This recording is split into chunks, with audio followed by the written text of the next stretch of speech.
What if I told you the most dangerous man in sprinting right now isn't Noah Lyles? It's not Letsile Tebogo. It's not Kashane Thompson. It's Ferdinand Omanyala. And after what he just did in the Diamond League, the rest of the sprint world should be very worried.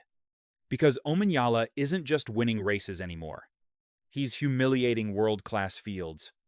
He's celebrating before the finish line. And he's sending a message directly to the Olympic champion.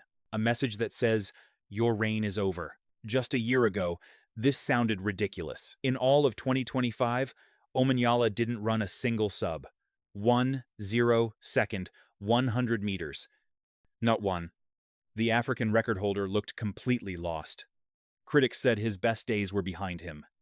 Many believed he'd never return to the level that made him one of the fastest men in history. But while everyone was writing him off, Omanyala was rebuilding. He changed his training. He increased the workload. He left Kenya and moved his preparation to South Africa. And when 2026 arrived, everything changed. The results came instantly. Sub 10, sub 10, sub 10 again. Then came Shanghai, a race he wasn't even supposed to be in.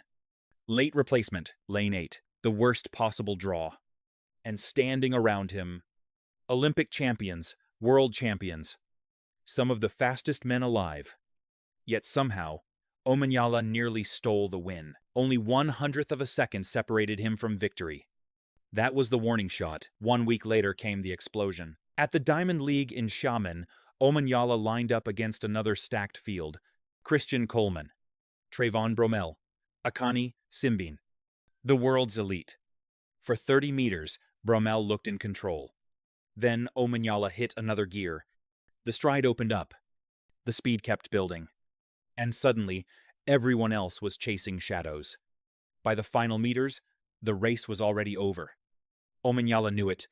The crowd knew it. Even his rivals knew it. With the finish line still ahead of him, he spread his arms wide and started celebrating. Not because he hoped he would win. Because he knew he had won. 9.93 seconds. Another statement. Another sub. 1-0. And perhaps the biggest display of confidence sprinting has seen all season. The scary part. This confidence isn't fake. Before races, Omanyala studies every opponent. He watches their strengths. He analyzes their weaknesses. And when he sees names like Noah Lyles, Letsile Tebogo, or Kashane Thompson on the start list, he doesn't panic. His attitude is simple. I've beaten them before. That mentality carried him into Rome. A showdown against Olympic champion Noah Lyles in front of 60,000 fans. Lyles won, but Omanyala finished second. Ahead of hometown hero Marcel Jacobs. Ahead of more world-class talent. Another reminder that he belongs among the very best. And now the sprint world faces a question nobody expected to ask 6 months ago. Is Ferdinand Omanyala becoming the biggest threat to Noah Lyles' 5 sub 1-0 performances already in 2026?